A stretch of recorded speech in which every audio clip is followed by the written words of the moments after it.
best friend.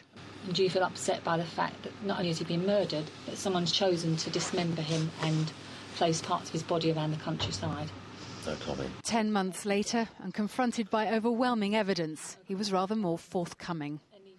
The police investigation began with the gruesome discovery of a severed leg in a lay-by in Cotterud. Obviously, at this stage, what we're trying to do is all our inquiries are focusing towards identifying who the person is. That's including liaising with forces surrounding Hertfordshire and the National Missing Persons database as well. Geoffrey Howe had already been reported missing 6 days earlier. He'd been dead for a fortnight. Over the course of the next 20 days, 4 further body parts were found by unsuspecting members of the public. The investigation ultimately stretched across 3 forces as officers tried to identify the victim of what was being called the jigsaw murder. For those people who assisted the police by the way in which they prepared their witness statements for finding these disposed body parts, it must have been quite horrendous. And on behalf of the police and the CPS, we thank them for their assistance that they've given in this particular case. A month later, they had their man. It was a short step to finding his killer. He and his girlfriend were still living in his North London flat. Today, Marshall gave the inside story. He had stabbed Mr. Howe twice in the back as he slept. Ignoring his pleas to stop, he left him to die. Then he dismembered his body in the bathroom. Marshall originally blamed Bush for the murder, then claimed he couldn't remember wielding the knife. The judge said his motive was financial.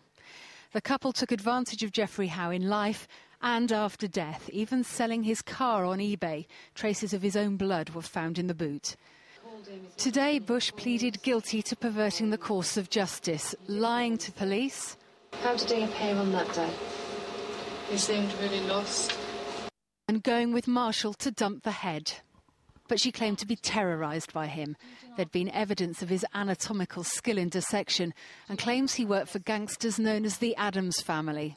But they weren't expecting today's revelations. He asked his barrister to lay bare the broad facts of his macabre history. That during the 90s he'd been employed as a doorman at a nightclub and that on 4 separate occasions he'd been asked to help dismember unidentified males, that he hadn't known who they were or how they died, but that he had helped dismember them and then their parts had been taken to different venues, among them Epping Forest. That's where he's believed to have dumped Geoffrey Howe's hands. The fact he hasn't said where continues to rob his victim and family of any dignity in death. Nikki Jenkins, BBC Look East at St Albans Crown Court. Well, the investigation into the murder of Geoffrey Howe was led by Detective Superintendent Mick Hanlon. A short time ago, I asked him if he'd known about the 4 other victims before today. In terms of the lead-up to the actual trial and during the investigation, we were aware that whoever had carried out the dismemberment of quite clearly was familiar with the general anatomy of a human being, which tended to indicate that the person had done it before, and that was a line of inquiry that was pursued at the time. Unfortunately, throughout the time that Howe was in custody, that Marshall was in custody, he did not answer any questions put to him, and it was only today that he's actually come up with this explanation that he's previously been involved in the dismemberment of 4 individuals. That's an area that we will continue to look into. I'm sure that you've investigated many murders, but this one was particularly gruesome. It's clearly horrendous. I mean, any murder inquiry, by its very nature, is horrendous because of the consequences that it has on the family that's left behind. But the nature of what's taken place post-murder here is truly horrendous, and by its very nature is evil, really. And you've had dealings with Marshall. How do you regard him? I think he's a very manipulative individual. Quite clearly, he had quite a strong influence over Sarah Bush, who his co-defendant was.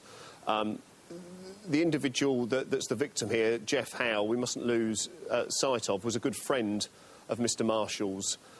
Here we've got somebody that his friend was looking after him, and Marshall has abused that sensitivity that Howe has shown him, and that's resulted in the death of Mr Howe and the subsequent dismemberment, which is just truly horrendous.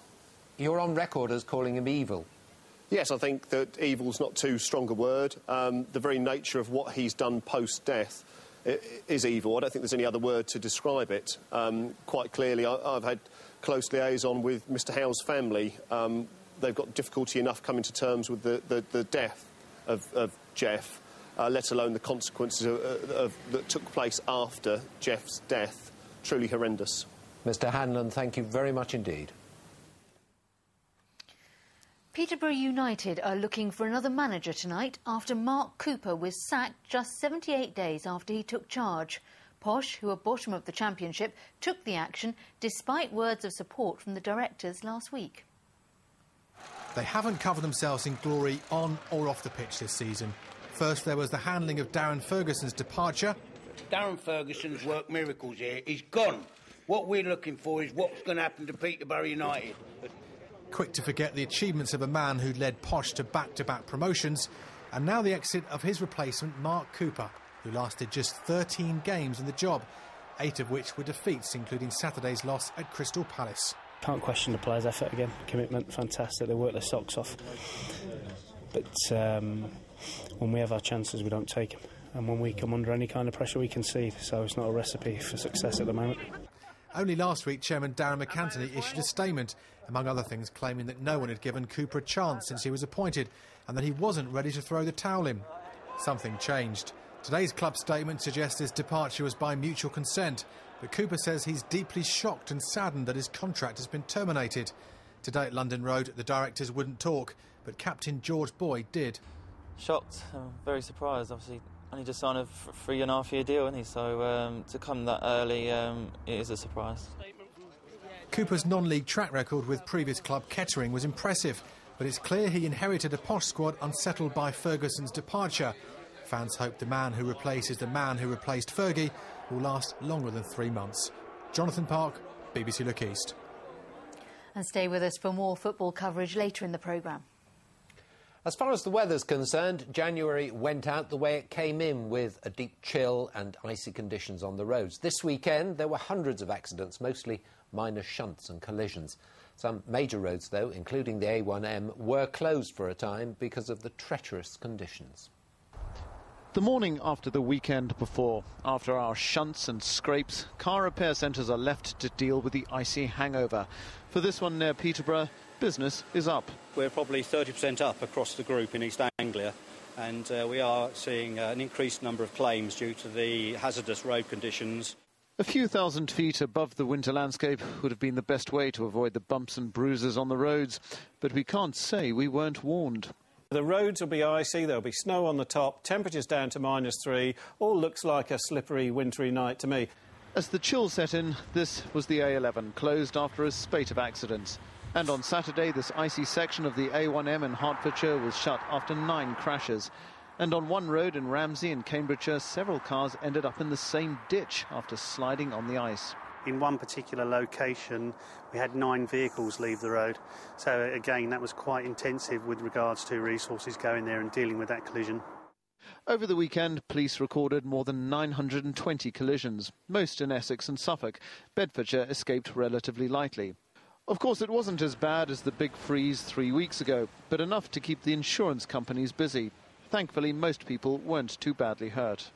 They're driving in on the whole more slowly, but of course if they hit ice, there's a tendency for them to slide into walls and lampposts and garage doors, and indeed the car in front of them if they haven't left enough distance. Councils are warning tonight that salt stocks are low, and for some only priority routes will be gritted. With more cold weather predicted, local repair centres look set for a busy winter. Alex Dunlop, BBC Look East. So, should we be surprised by all that ice? Well, not really. Jim forecasted on Friday, and at this time of year, a combination of clear skies overnight and temperatures below freezing will generally lead to a hard frost and ice, and that's what happened this weekend. And of course, on roads that don't get any sun, that ice can last right the way through the day, and some of that, of course, will be black ice, so you won't be able to see it. So will these icy conditions continue? Well, I'll have your full local forecast a bit later in the programme. Susie. Thanks, Jules.